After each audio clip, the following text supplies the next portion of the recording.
to a show.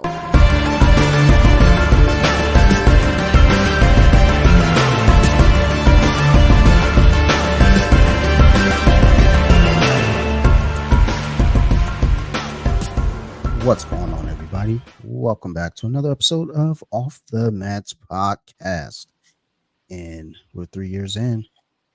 That's cool. Thank you, everybody. I want to get that thank you out early. This week, my guest for the podcast is actually a newcomer to jiu-jitsu, and we've been going back and forth in the DMs on Instagram, just general conversation, but also just hearing about his journey and just talking jiu-jitsu and just kind of talking life. So I want to have him on the podcast and get his story and just kind of find out how everything's going on his introduction into jiu-jitsu, just being early on. So I want to welcome to the show Mr. Sean Corcoran. Sean, how you doing, man? I am doing fantastic now that I got some coffee. And thank you for having me on, Jake. No, man. Thank you. Thank you for making the time and just being my guest on here. Like I've been saying, as the show has reached 3 years, we wouldn't be here without you all as guests. So I greatly, greatly appreciate you making the time to do this. So just kind of just jumping right into it, as we talked a little bit before recording and just again in the DMs about jiu-jitsu and what it's been doing for you and how it's kind of change your your eating habits and help change your body. Let's go ahead and just jump right in. And what got you into the idea of doing Brazilian jiu-jitsu? So it's funny. So I started out doing martial arts, right? Started martial arts when I was 5. I started off with just Shotokan karate, did a little bit of Taekwondo, and then immediately I think at about 6 or 7 years old, I started wrestling. So I've been doing martial arts for 20 plus years now, but I've only been doing jiu-jitsu for about 5 months now. I've been following jiu-jitsu now for several years, right? But it's always been one of those things I just didn't have the time to do it because at the time I was still in the military. Now, once I got out of the military, up until that point, I had already been following jiu-jitsu for a while. I had already been interested in the idea of doing it, but I just never really had the time, right? I was in the process of getting out from the military. I was trying to find a place to live. I was moving across the country. I got out of the military October 8th of 2020. I was in Phoenix, Arizona, October 10th. No, October 11th. I drove 2,300 miles in 2.5 days. So I didn't really have time to do a whole lot of stuff. Not to mention, the week after I moved here, I went straight to work full time. So I was working odd hours, nighttime jobs, getting up at 3 o'clock in the morning, not leaving until 1 o'clock in the afternoon. Right. And then just kind of got burned out. I never really cared much for national champion, being state champion. I didn't care about that shit. Right. And martial art for a different reason, because I enjoyed it, right? It made me feel like I actually did something. As well as I'd like to in wrestling, plus my, I guess my love for wrestling kind of just diminished a little bit. It kind of got old for me, right? I'd never liked being on my feet in wrestling. That was my least favorite position, was on my feet. So jiu-jitsu kind of just seemed a natural transition for me. And it allowed me to get back on the mats again, right? Like I said, I'm a very competitive person, but competitive in the sense that I want to fight somebody. I don't care if I win. I just want to compete. And I'm competing in September at the Naga Open in Gilbert. So, lightweight. Yeah, lightweight. That's the short, sweet version of it. I wish I had a Nobel Peace story, but it's probably one of the more boring ones you'll get. No, I mean, I think everyone's story, everyone's origin story has its life to it, because someone can relate to it. No matter how boring we may think our story is, there's someone out there that hears us like, oh my God, like that's me. So you're all right.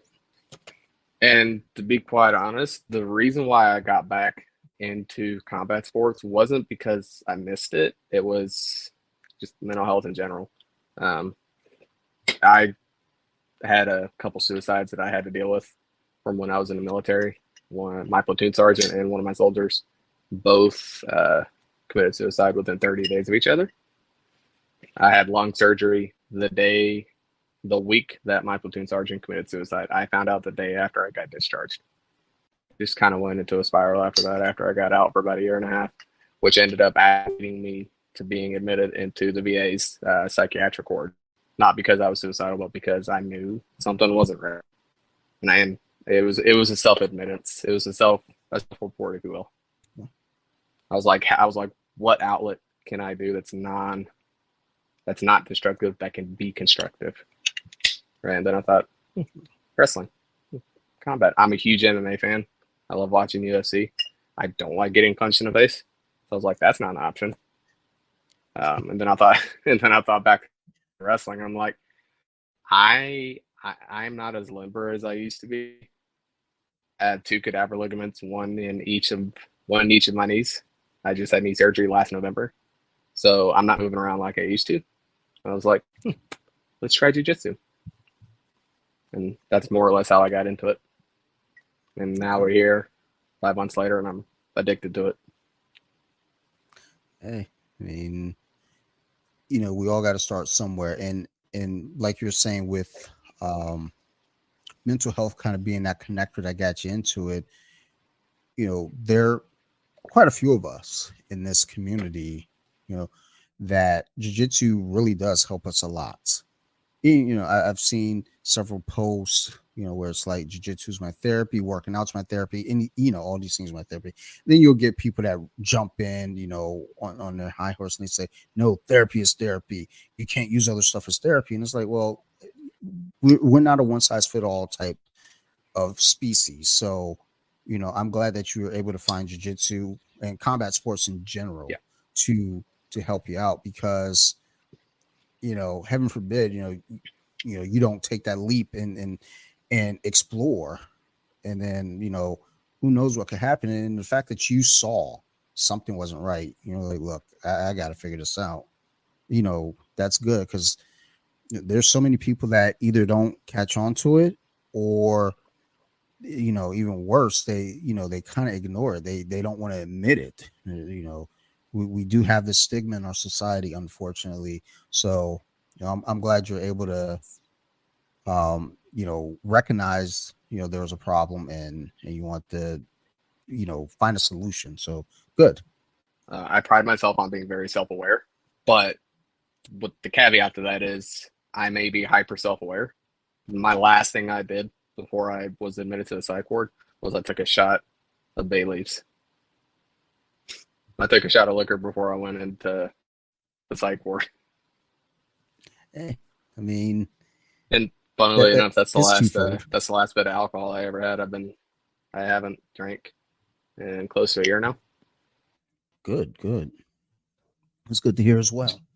Still working on the nicotine part, with vaping, and I haven't smoked cigarettes in a year and a half.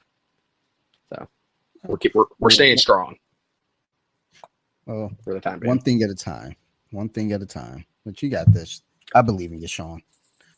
So, with your military experience, what branch of the military were you in? I was Army. In the Army, did you dabble in combatives or anything while there, or did you kind of just wait until did you get into any kind of combat sports or grappling or anything after that? Nothing directly related to the Army. The Army does a combatives program when you go through basic training, but basic training is only 10 weeks long, and so I don't even remember if we did 2 full days of it, but there is a section of time where they teach you basic combatives. They teach you shrimping, and that's really about it. And then they're like, all right, pick a partner, go see what happens.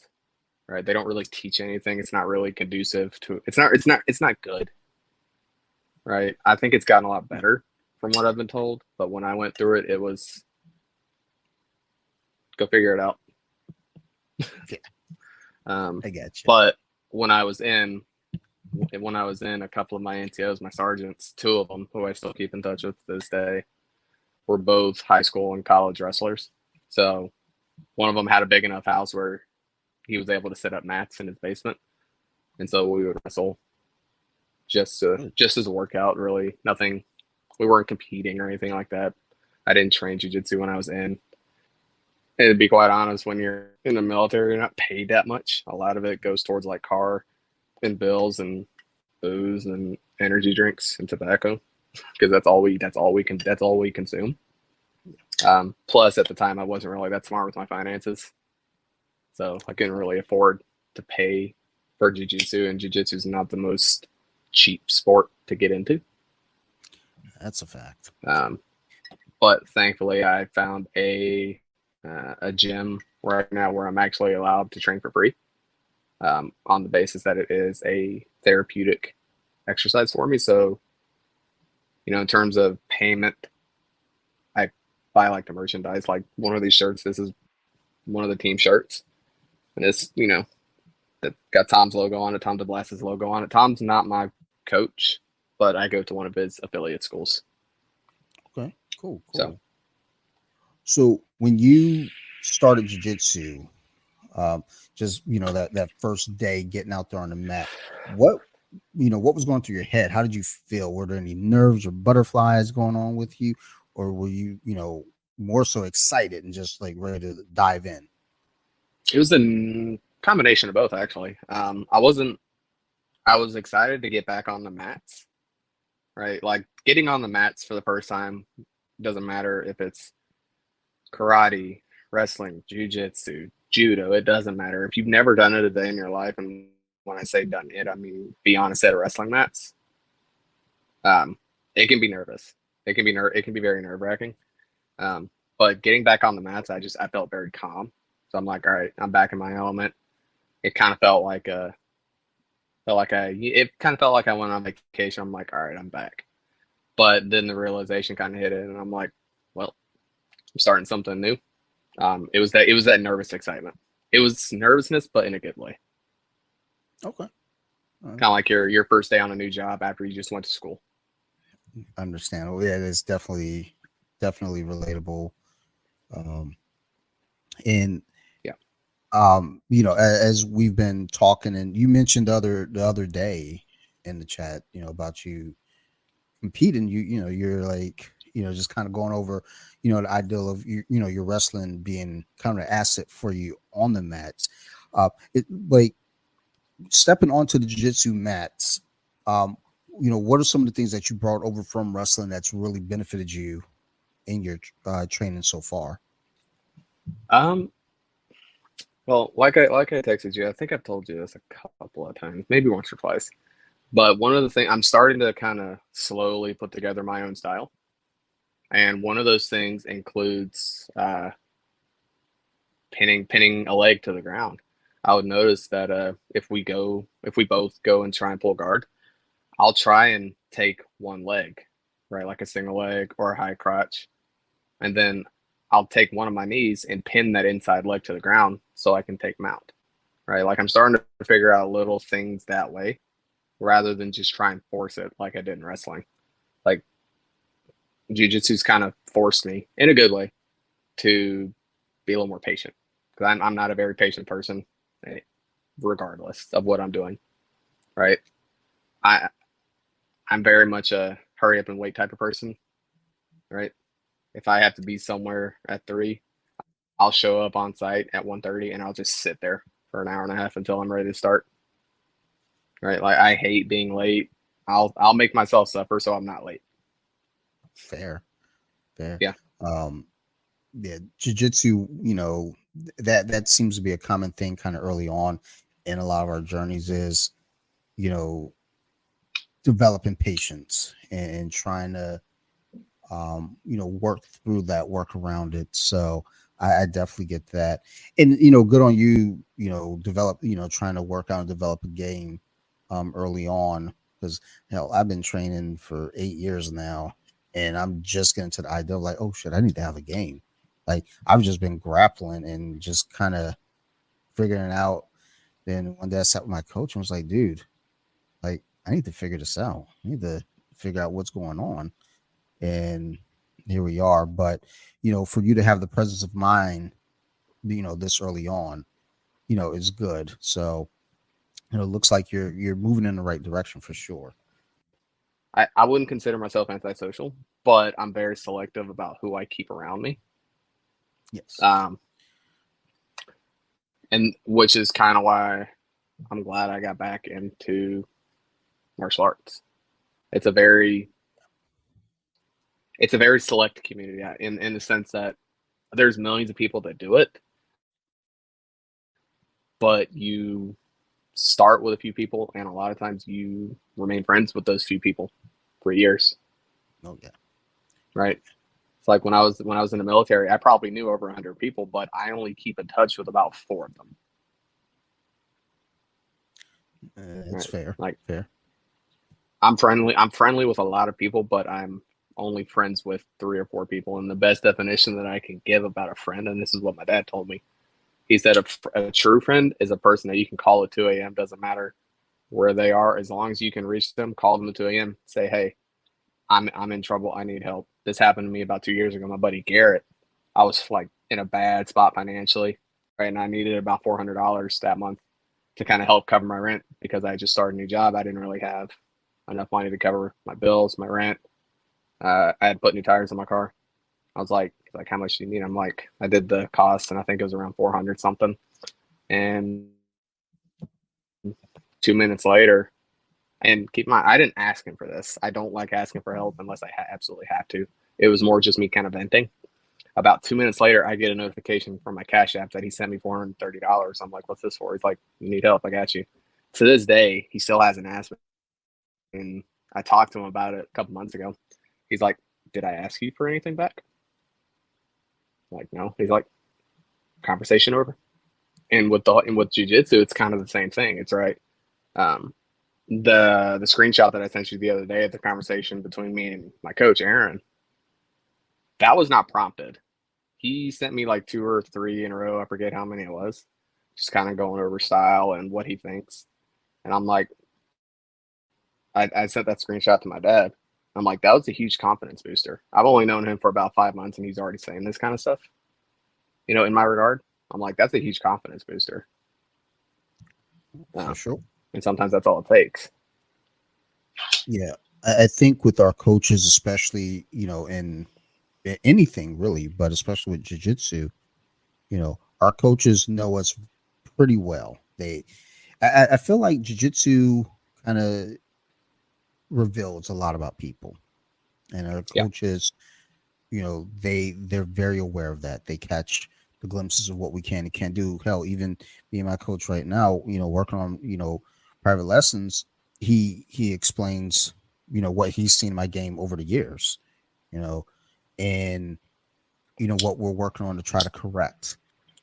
It's like he'll point out, this thing, that thing, but here we're going to turn this around and fix it. So, for your coach to, kind of give you that information, that confidence booster, I mean, that's coming from someone that's observed you. They know you well enough up to this point, and they know how to get you in the right direction, with the rest of your journey. So, I'm glad to hear that. And just again, when you sent, the message to me, the screenshot, now, I was reading it. Initially, I was like, what he sent, because as you can see, I'm wearing glasses. So I was like, what the fuck he sent me? I'm legally blind without my glasses. It's funny because it's like, I can see well enough. I broke my glasses in 8th grade, and I just never got them replaced. I was just like, fuck it. I'm just gonna keep breaking them. I'm a rough and tumble kid. I'm a little dumb, so these things are gonna keep breaking. So at about 32 or 33, I was working in a warehouse, and we're using RF scanners, and the screen is really small. And eventually, it caught up to me just because the screen's so small. I was like, shit. So I went and got my eyes checked. They're like, here, put these glasses on. I think you might be good to go. And I've been kind of stuck with it ever since, which, I always joke about it, saying, well, my eyes were actually good when I broke my glasses. I was fine, for 25 years just about without. So suddenly I get glasses and I'm fucked like 4 weeks in. I'm like, oh man, I'm stuck with these things. So I feel like if I take Yeah. them off and stop using them for a while, as they do, eyes degenerate over time. But I feel like I'll be good without them. But when it comes to like messing with my phone, it's like, all right, I need my glasses. These little fucking screens, pain Well, in the it's ass. it's weird, right? Like I'm nearsighted, so I will oftentimes take off my glasses to if I'm laying down in my bed at night and I'm reading something or I don't want to put my glasses on and I don't have my bedside lamp on, I'll physically sit up and put my phone close to my face just so I can read it, and then I'll lay back down. But my mom's my mom told me, she's like, just get you a pair of readers. Yeah. Yep. So what my And wife I've says, actually she was like, considered it. get some And readers. she's like, you can get them for like 15-20 bucks at Walmart. Yeah. Just Well, find the ones that work it, best. And I'm like, okay. like when I train, I obviously don't have my glasses on. And Same. sometimes I forget to put them back on after training. I get off the mat, I wipe my face down, um, get changed. Sometimes I just go straight to the car. Sometimes I'm just like Yeah. take the top off and walk straight out to the car, depending on how bad I got my ass kicked. If it was one of those days, I'm like, oh, let me just get out of here. I don't even put my Yeah. glasses on until like I'm halfway home. I'm like, oh shit, I don't need my glasses. I was like, I should put these on just for comfort's sake. Mm-hmm. Um, but it's interesting, just how we, even with just kind of connecting that against jiu-jitsu. It's like for me, I get sweat in my eyes a lot. Most people do, but I just kind of roll with my eyes closed. So whether I can see or not without my glasses, it doesn't even matter. My eyes are closed half the time. I'm grappling by touch, which is probably why I get my ass kicked so much. And that's the thing. It's like I whenever I roll, if I've got someone wrapped around the waist, right? Like say I shot a double leg, Mm. um, half the time I'm looking down and towards my left or my right, depending on what side I'm at. But the thing for me and the thing that I've noticed I do, and this is probably why my lungs burn after I finish rolling, is I forget to breathe.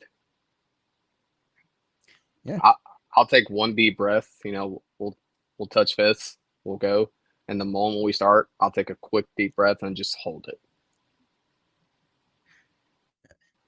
that's actually the only time I competed.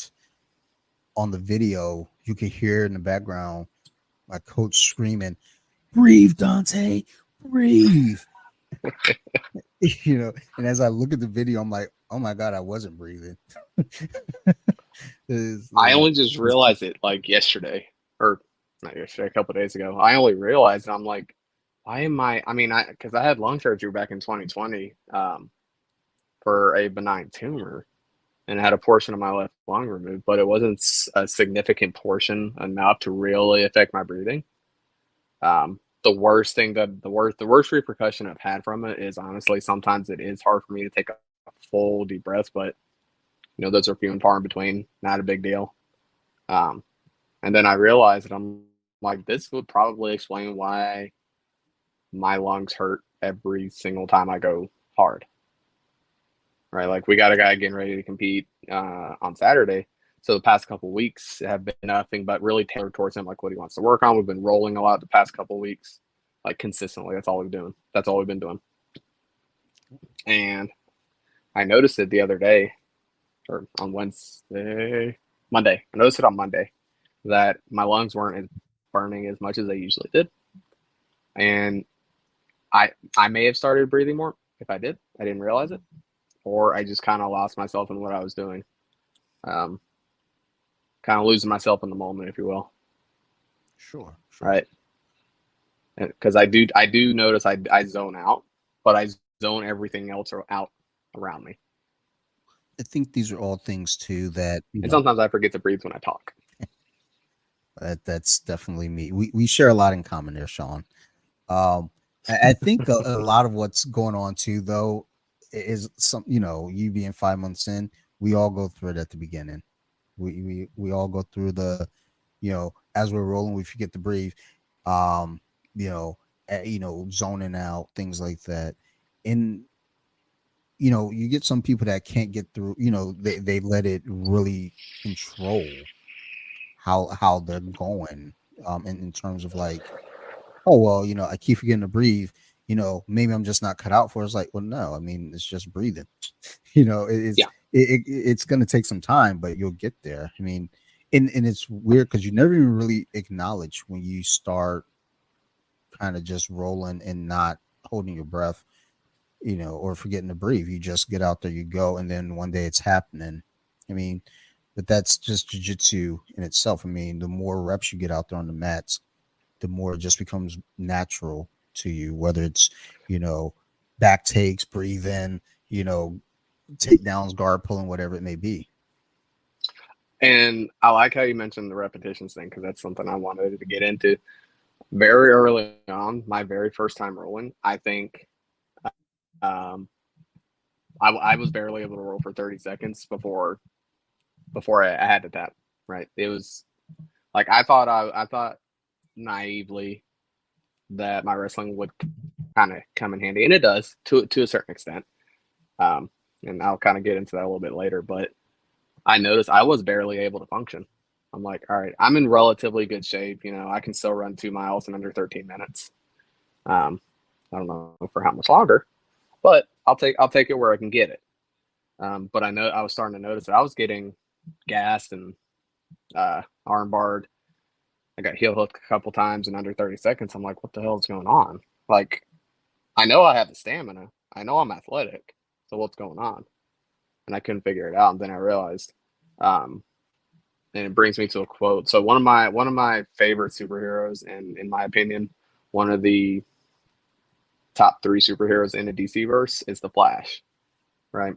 He's my favorite, and in the TV series, I forget who says it, but there was an episode he had to save somebody from a bomb, and every time he tried to do it, he would fail because he would try and go as fast as he could. And his mentor said sometimes in order to move fast, you have to slow down. And I thought about it. And I'm like, that makes sense. And I started to slow down a little bit, and I noticed that I was lasting a lot longer. Right. I noticed that I wasn't making as many mistakes. I was actually thinking through the position I was in as opposed to just going balls to the wall like I normally would in wrestling. Right. Sure. That's where the analytical part of my mind kind of took over because I'm very analytically minded. I've been in the medical field now for 13 years, almost 14. Um, so being analytical is part of my job. I have to notice the little details, and that's what I started focusing on, with the little details and not the big positions I was in, because those change every 5-10 seconds sometimes. Yeah. So I just kind of pushed aside the thought of, am I in full guard? Am I in half guard? Am I in side control? Am I in mount? Am I in spider guard? I didn't care. I just wanted to focus on where my hands were primarily. Right. I can handle the footwork due to my wrestling background if I'm ever in spider guard. But between you and me, I hate it. I want nothing to do with it. Understandable. Um, there's a guy that I train with named Diego. The dude is a freak of nature, and he's 18 years old. He looks like he's 30, but he's 18 years old and has the stamina of someone that's been doing this for 15 years. It's weird. I think as the game continues to change and these kids are coming into the game younger and younger, their bodies are more and more conditioned. It's crazy, just seeing a lot of younger grapplers get out there and Mm-hmm. just take to it so naturally. And then once they get into like their 20s, they're just a fucking world wonder at that point. It's fascinating to see, honestly. Yeah, and it's like I'm almost 30, right? I feel 60 probably because of my time in the service. I put a lot of mileage on my body. Quite literally, I put a lot of miles on my body. Um, and you read the screenshot. One of the first things that he said is that I have a very fast game. I'm like, it doesn't feel that fast. But I'm gonna chalk it up to my wrestling background. because I'm so used to moving fast. Mhm. Not big movements, but small movements. Yeah. Like I'm very, I can react very fast, but if I do small movements, it's a lot faster. I don't like doing big movements. Yeah, big movements actually can be problematic. If you do it, too many big movements, you just leave yourself open for attacks and things like that. Yeah. You win, in those little small movements or micro adjustments, as that was a run-in meme a couple years back on social media. But like, just those small movements go a long way. Just like little details like pushing off your toes, you know, on the mat, Yep. or head placement, hand placement, all those little things go a long way and they Not matter a lot, a whole lot. not crossing your feet or crossing your ankles when you have hooks in after you take someone's back. Um, Hmm. One of my primary training partners, he said it just kind of offhand. He's like, "Hey, make sure if you take someone's back and you throw hooks in, do not cross your ankles. The only time your ankles should be crossed is if you're in full guard." Yeah. Yeah. I mean, if you can, if you're off like kind of to the side a little bit, you can get away with it. Mm, But it's like you just don't want that to be a habit at all, period. And it feels so just natural one. though to do it because you're like, okay, I got him. I want to lock this all the way up. And it's like, gotcha. You're about to get ankle locked. So, Yeah. lesson learned. And Um, that was one of the bad habits that I brought over from wrestling. I don't want to call it a bad habit because in wrestling it is a good thing. You do want to cross your ankles because you do want to lock it up. But I learned very quickly on, or very early on, after being told several times and figuring out the hard way that it doesn't matter if I've broken someone down to their stomach or if they're still on all fours. I do not want my ankles crossed. Otherwise, I could possibly break my ankle, yeah. um, or they can just kind of roll out of it, which is what happened to me a couple times. Um, so now I don't do it at all. And he's like, I got to stop telling you things to do because I did it. I just reacted. I did it, and I'm like, it worked. He's like, I know. I got to stop teaching you things. Well, I think also, like we said, with the small adjustments that we do, like even just a simple butterfly hook at certain points Mm-hmm. goes a long way, like, or, just again, whether it be, your seatbelt grip, how you do your over under, how you grip the lapel. It's just so many little things to jiu-jitsu. And I think, that contributes to why it is, one of the hardest martial arts to learn, because there's just so many different things. And once you think you've got it figured out, there's like something new that comes up, especially with this being, relatively young, in the sense of like, if you look at a black belt 30 years ago, it's like, they have one set of things they do. And granted, 30 years ago, jiu-jitsu wasn't necessarily for sport. It was for self-defense. So, Yeah. you look at Royce Gracie in UFC 1, and his jiu-jitsu was a lot different than what you would see now from Gordon Ryan. So, we're still at this phase where, we're seeing different things still growing. I mean, hell, the buggy choke came about and everybody started doing the buggy choke. Leg locks, popped up a few years ago, and now Mm-hmm. that's what everybody just wants to do. So, it's like, and the thing is, you can jump to all that stuff, but then, it cycles back through, and then we start going back to the fundamentals. And Which is what I always, I like to do. yeah, It's the it's like the first three things I was taught how to do were Kimura Americana, armbar, lapel chokes. What else? Guillotines, obviously rear naked chokes. yeah, Um, and I've realized that my top three are lapel chokes, uh, guillotines, and depending on where I'm at, either Kimura Americana. yeah. Because I'm very Um, comfortable on my back, so I don't mind being in guard. that has become kind of my problem now, is I was just too comfortable. Well, I was too comfortable defending, so it became this thing of like, and I was joking about it, but it is kind of true, when I'm rolling with, other blue belts or, white belts, even a couple purple belts, it's like I'm not worried about getting submitted because I know I'm very good at defending. But then the problem Yeah. is I got comfortable with defending and I never attack now. So, let's say you and I are rolling and you're all over me, but you're not tapping me. But let's say there are points involved. Like let's say this is a competition. Yeah. You're beating me on points. You probably beat me like 65-0. Just because I'm sitting like, oh no, you're not going to submit me, but you're also not going to get tapped by me either. And that's the beautiful thing, right? One, like my style of wrestling, and I got dogged on it so many times from my dad, my coach, not in a bad way. It wasn't like a demeaning way. They're like, all right, you need to change. I'm a very defensive wrestler, very defensive competitor, but that's where I'm comfortable, right? I like to. It goes back to being analytical. I don't like going 1,000 miles an hour because I may miss certain things, right? I like to just kind of I like to bide my time. I'm very patient.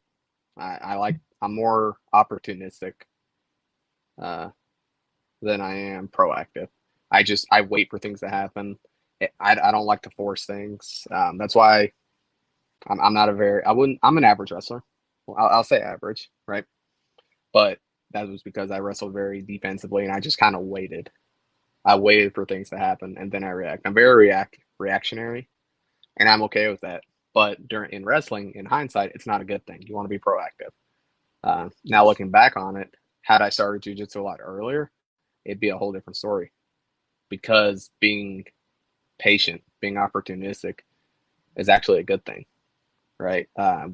One and Aaron, my coach, was telling me he's like half the time, and I think I even heard Tom say it once as well. I was watching one of his videos. He's like, jujitsu is one of those things where a lot of times there's not going to be a whole lot going on. It's going to be a lot of jockeying for position. It's not going to be a mad scramble, right? You may be in close guard for a minute and a half before anything of any real consequence happens, right? Some people may be going for lapel chokes or guillotines.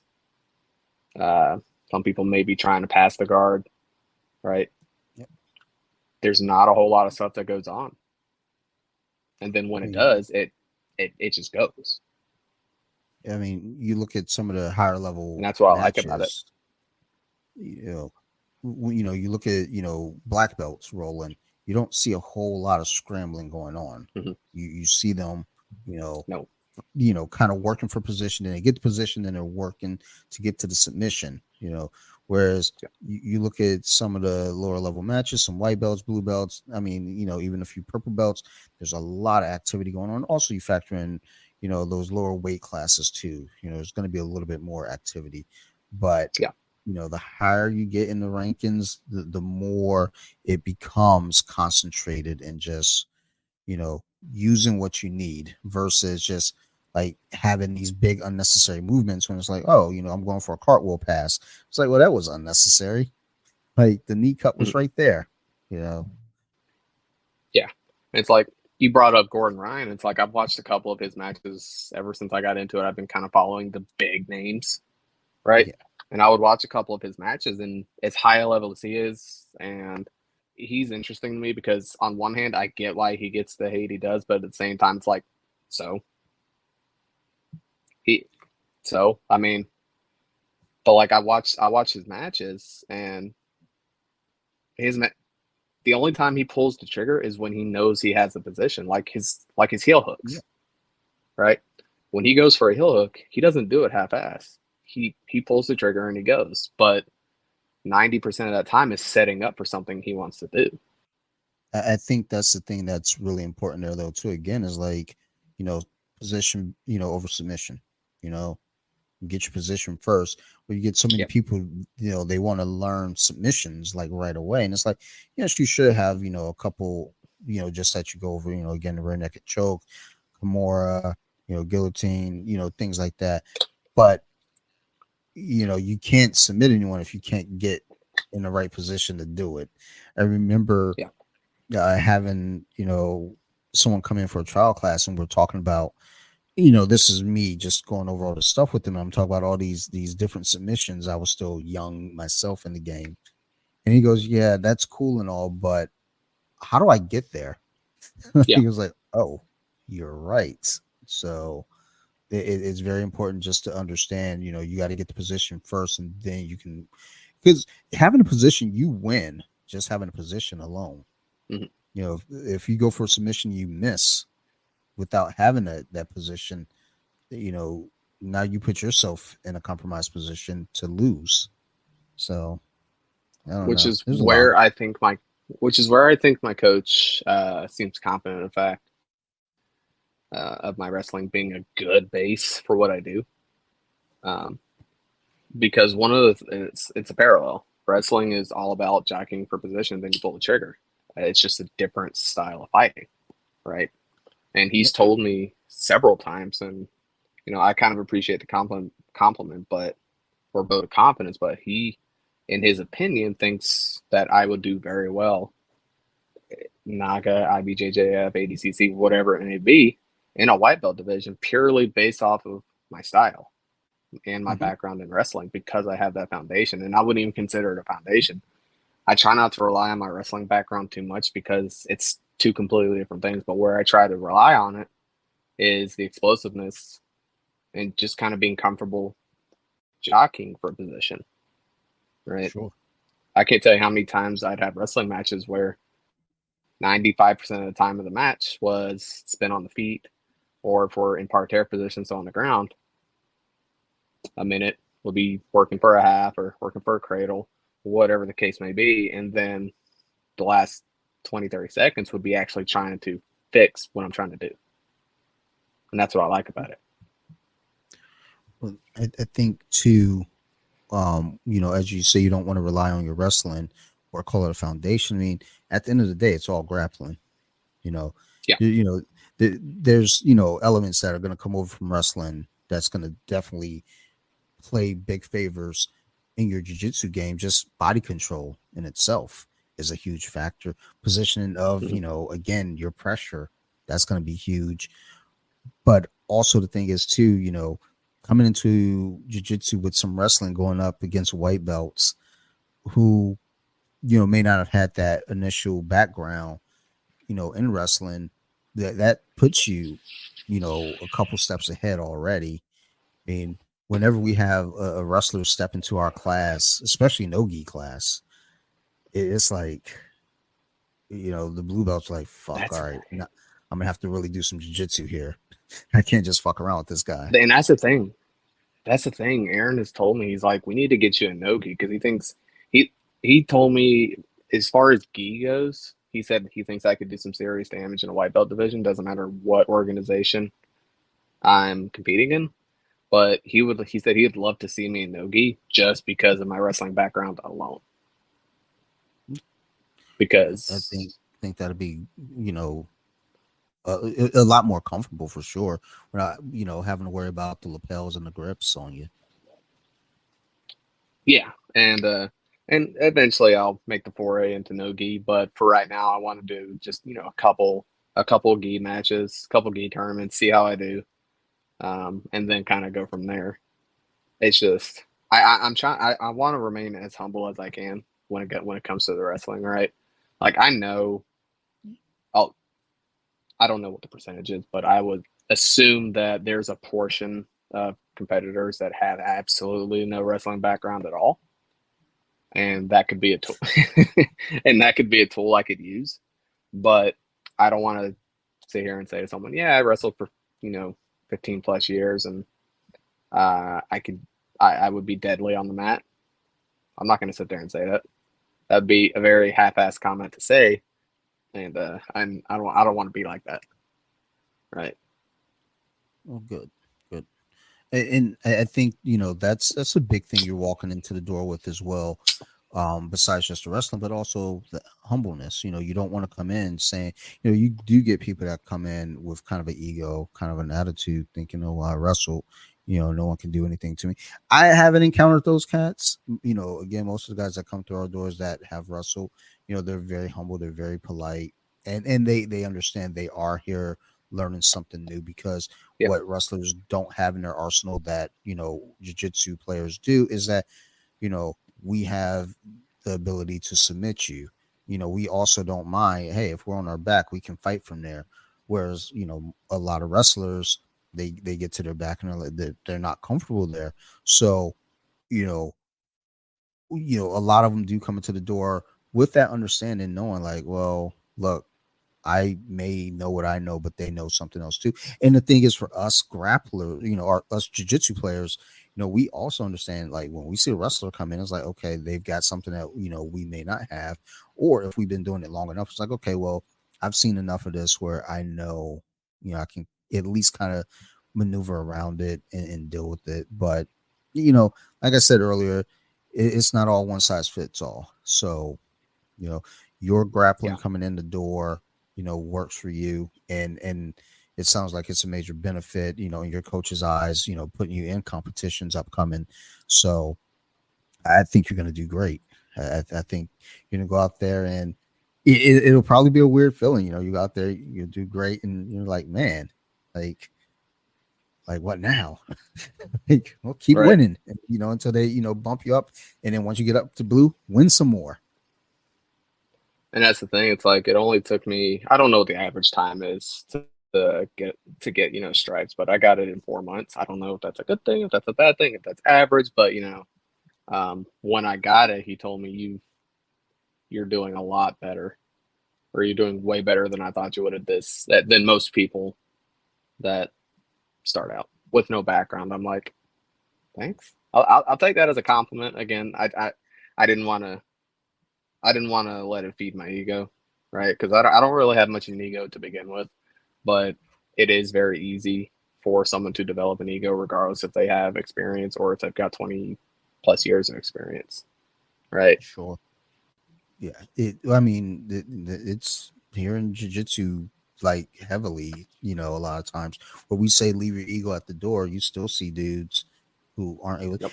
And I do think ego is important to a degree, because if you don't have some hint of an ego, you're not going to want to get better.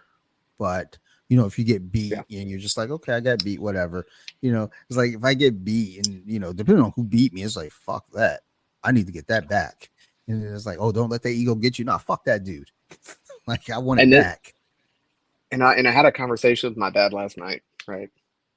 Uh, and I do have a competitive nature to me. I am very competitive, but at the end of the day, I could give two shits if I win or lose. The reason why I always competed in wrestling and being on a team is to see how far I progress. If I win the tournament in September in a white belt division, great. If I lose, great. If I get DQ'd, okay, whatever. That just it just proves I've got stuff to work on. And then, I'll just kind of put that on the back burner, or could put it in the back of my mind and then remember it and then just work on it until the next competition, right? I I don't see belts and money prizes and whatnot as a symbol of skill, right? I wanna know that when I compete, that what I've been training, what I've been taught is working. Yeah, And for me, knowing that for me to know that it worked is just as simple as I don't get put into an armbar. I make it through an entire match without getting tapped or without getting DQ'd. That to me is progression. Winning a tournament isn't progression, in my opinion. Being better than before I competed to me is progression, and then I can build off of that. Right? I have no foundation right now in terms of jiu-jitsu competition. I'm a blank slate. So this first competition, I really don't have any kind of standards for myself. I just want to do as best I can and work into the match what I've been taught. All right, I want to be able to effectively do what I've been taught in a match, regardless of the outcome. To sure, me, sure. that's success, not retention. And that's what I would tell like kids who started out wrestling, right? It's like I don't care if you win or lose. I care about if you retain the knowledge. Knowledge retention to me shows that you're learning. Or like if 5 months from now, um, they're like, "Hey, do this," or do a 3-minute roll and we'll see how you do. And then try and incorporate elements of this. Or, we'll do a minute in close guard, a minute in side control. We'll switch side control, a minute on back. Let's see how you do. Right. Like, I want to see my progress in each of those big positions. So I do think though, that retention and the progress does still carry over to the tournaments, because if Yep. you go to a tournament and then let's say you lost the last tournament, by rear naked choke, and part of it is you weren't really, being assertive and attacking, you go back to the drawing board, you get your reps in, you start realizing what you're doing wrong. Now you take that back to the next tournament, and then you utilize what you learned over that time to win your next bracket. The saying in jiu-jitsu, and I don't think it's just jiu-jitsu, it's in a lot of things, like you don't lose, you learn. So like what you're saying earlier, winning or losing isn't Yep. really the thing. I mean, you're gonna learn if you lose. If you win, you're gonna learn. Yep. I think for a lot of people, one of the best things that happen, is to go out and lose early, because you don't get kind of this false sense of like, oh, I'm like a superstar, because I have seen that with some people too, where it's like they win early, and then once they get to the next run, it's like, oh no, like Yeah. you didn't learn how to lose. But I do think that in losing, you do learn a lot. And a big part of it is Oh, of what wasn't course. working. So there's so many different, like I said, with jiu-jitsu, so many different elements, so many different chapters. Like when we look at jiu-jitsu like a big ass book, and it's like when you look at Yep. each different, whether it be close guard, half guard, deep half guard, worm guard, X guard, De La Hiva guard, it's like all these different guards, and then off each guard, then there's a whole, you know 15, 20 sections on how to attack from this part, how to attack from that part. The jiu-jitsu is so fucking bonkers in that way, where it's like, even like an ideal, like winning and losing, it's like, there are different ways to win and there are different ways to lose. Like And jiu-jitsu that's what I like shows. about it. That's what I like about it, right? My coach doesn't just tell me this. He tells the whole, like, it's a very close community, like with where I train. Mhm. All of my partners are cops minus two. There's like anywhere from 8 to 10 of us that train at any given time, and I kind of like that. But what he tells us is these are just fundamentals. These are just concepts. There's 30 different things you can do from one single concept. You move to another one. There's 30 different things you can do from there. There's 5 different ways you can get to those 30 different things. And I'm like, I jokingly thought one day when he told me that, I'm like, because I used to smoke weed for just to kind of help out with my anxiety and whatnot, which has gotten a lot better. But I'm like, I'm not sober enough for this. I'm like, it blew my mind. And then as I started rolling and I started thinking about it, I'm like, I haven't even reached page one. Like you were saying, it's a book. I haven't even reached page one. I'm still in the prologue. Is that right? Prologue's the beginning of the book. Yeah, I'm still in the prologue. Yeah, yeah. Yeah, I'm still in the first sentence of the prologue, right? And I love that. It normally when I think about things like that, it can be a little discouraging, but it got me excited. I'm like, okay, all right, here we go. And I apply the way I learn jujitsu to the way I learned medicine, right? Because I was a combat medic, EMT, paramedic, and I'm going through medical assistant and phlebotomy program right now, and then nursing school after the fact. I'm going to go right into it. Um, and I've noticed one since because I started jujitsu and I started this college program that I'm in about the same time, within a week of each other. And I noticed that as soon as I started jujitsu, my grades got better. I've had a 3.8 or above for the past 4 months now. Cool. I've only failed one assignment and it was by 1 point. That was because I had gotten zero sleep for 36 hours prior to that, so I was already running on empty. Mm. Um, but and that was one thing that I mentioned yesterday is in the past 5 months I've been sleeping way better. I used to have a real problem with sleep. Getting more than 4 hours of sleep a night was rare for me. I still take an occasional sleep aid, right? It's like a low grade sedative almost. It's designed to make you drowsy and kind of help you ease into going to sleep, and that's what I take it for. Um, Good. but I've noticed I've been using it less and less because by the time especially on Mondays and Wednesdays, which are the days that I train, because when I get home each day, especially if we had, 2 very hard nights of rolling where that's all we do, I'm exhausted. Um, and I'll tell people that want to get into it. I'm like, I don't really have much to offer, but I'm gonna let you know this right now. You're gonna be exhausted every time you roll. If you're not, you're doing something wrong. And that goes for any sport, not just jiu-jitsu. It goes for wrestling, basketball, baseball, right? Like even baseball, it's not a very physically active sport like running or wrestling or swimming. It's not a lot of aerobic exercise, but it's very mentally exhausting, right? Yeah. Jiu-jitsu is both. And the way I put it to people is combat sports, especially wrestling, jiu-jitsu, judo, any kind of grappling. It, I'm 153 pounds, right? It doesn't matter if you're 300 pounds. The effect's going to be the same. Combat sports are great equalizers. Yeah.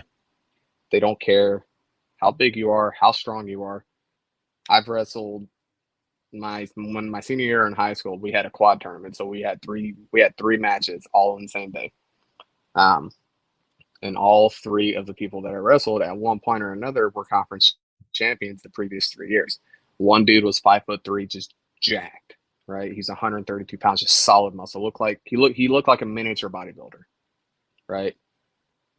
Pinned him in 90 seconds. I think I got a little lucky on that one. Second guy, 6'4".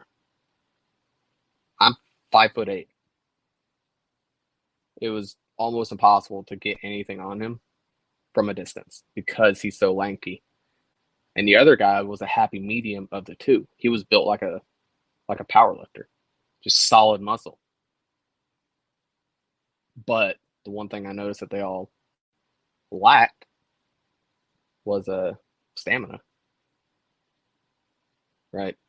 And that's one thing that I'm working on right now, and that's one thing that my coach wants me to work on between now and September 23rd is he wants me to mainly work on my cardio, which is a big thing for me, right? Because I don't want to lose weight. I'm competing in lightweight. I don't need to lose any weight. I'm 153 pounds right now, so I'm going to try and gain about another 5 or 8 pounds, and then just kind of cut a couple pounds, maybe the week prior, right? Mm-hmm. But more so, focus on my conditioning and try and work in an extra day of training here and there if possible.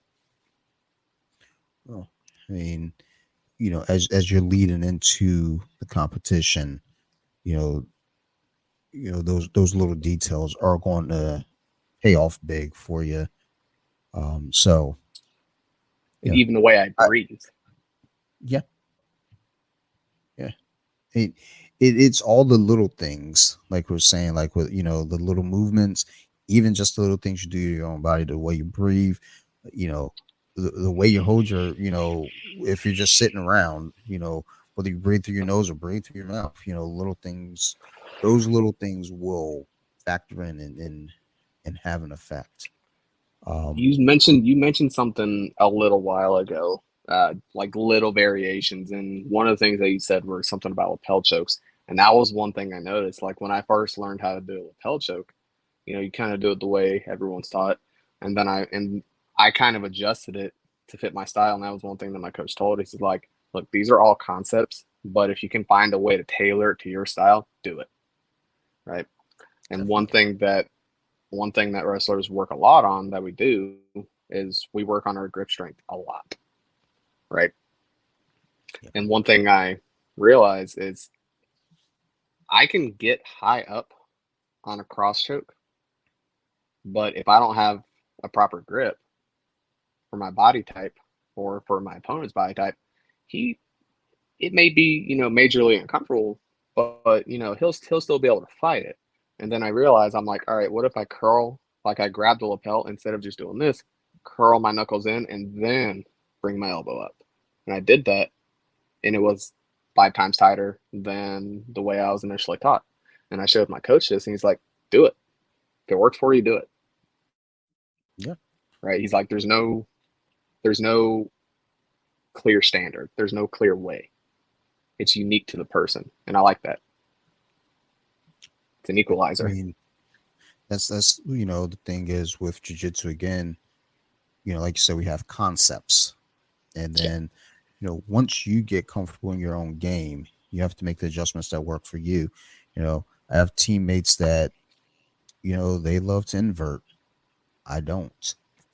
I'm just not an inverting kind of guy. It's I'm 45 and age isn't really a big factor, but I'm a fat boy too, and I got a bad neck.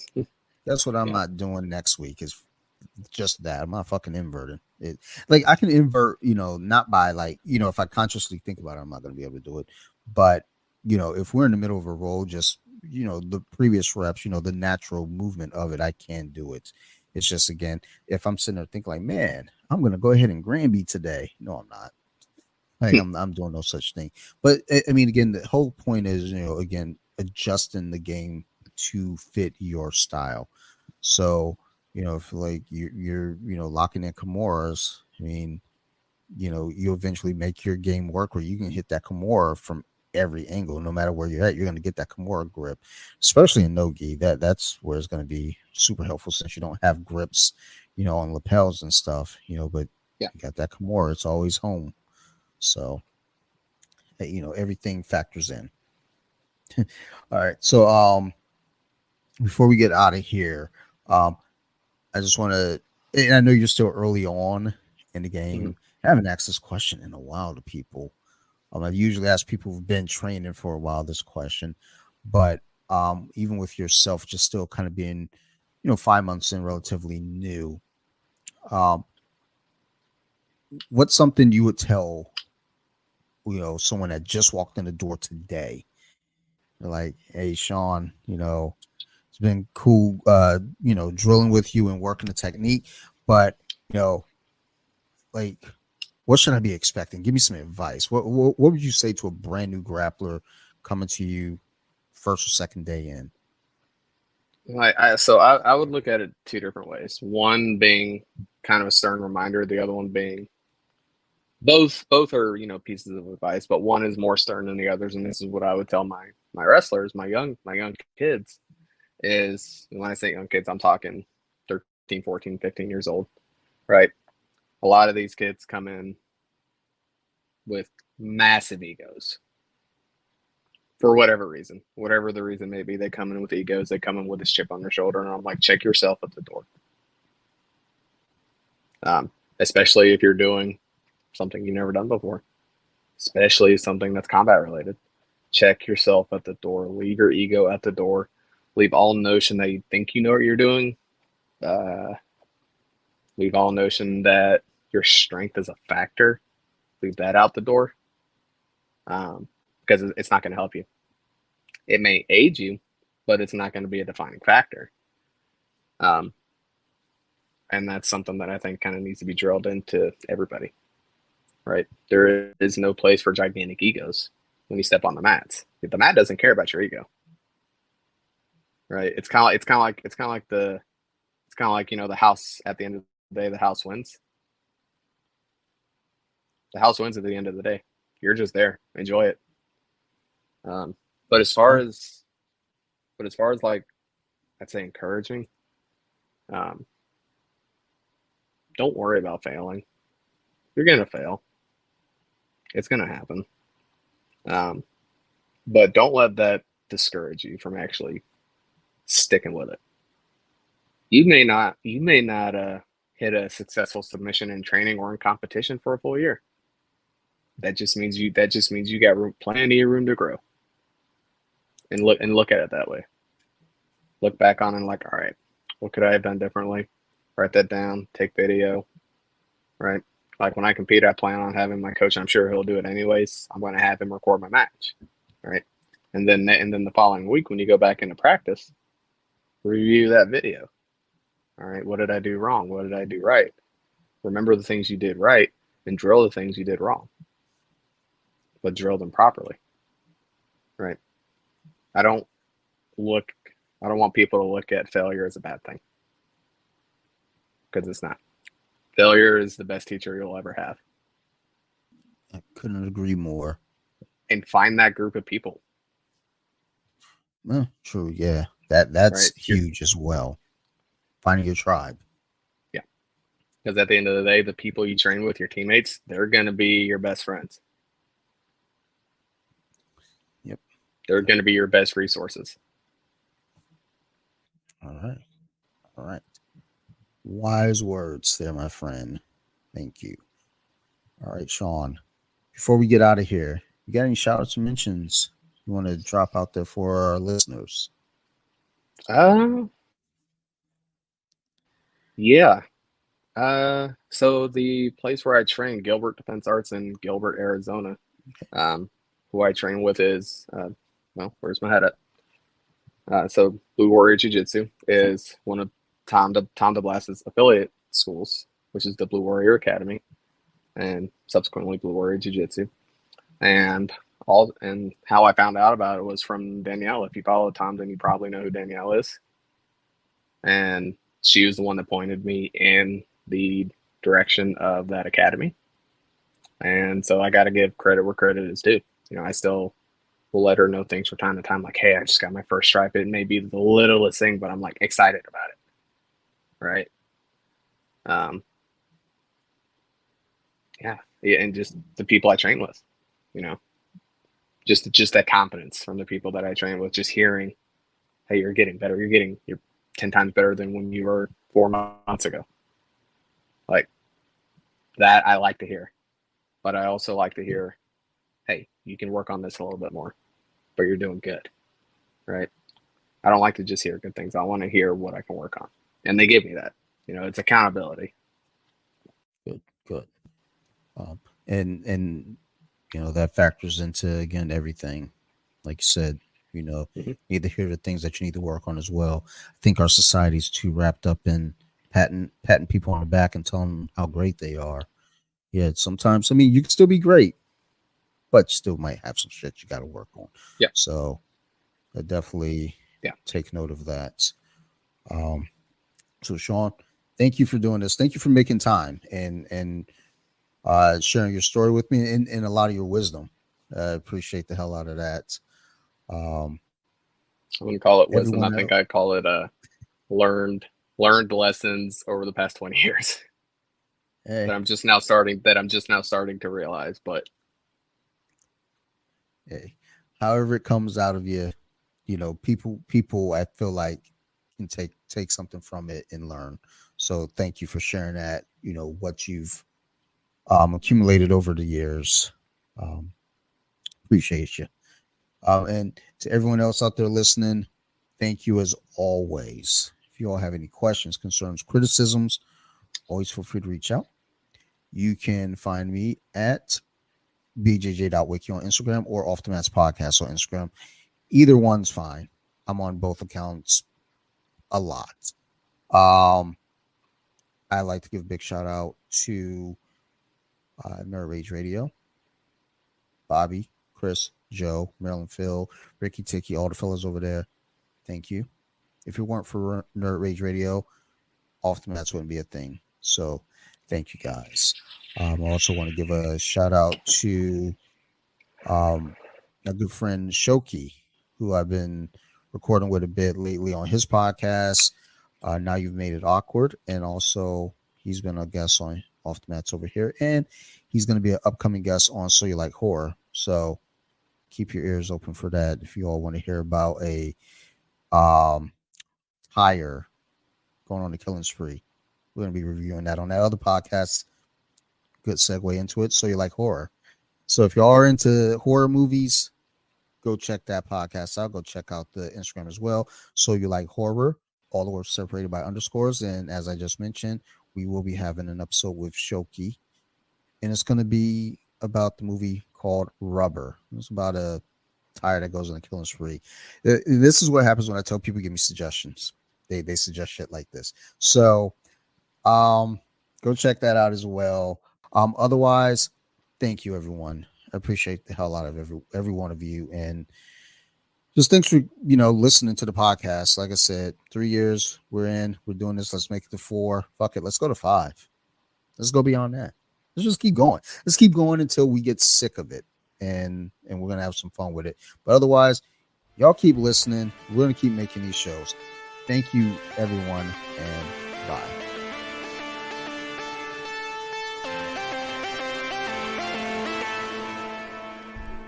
Deeper with it. Now let me sing a song.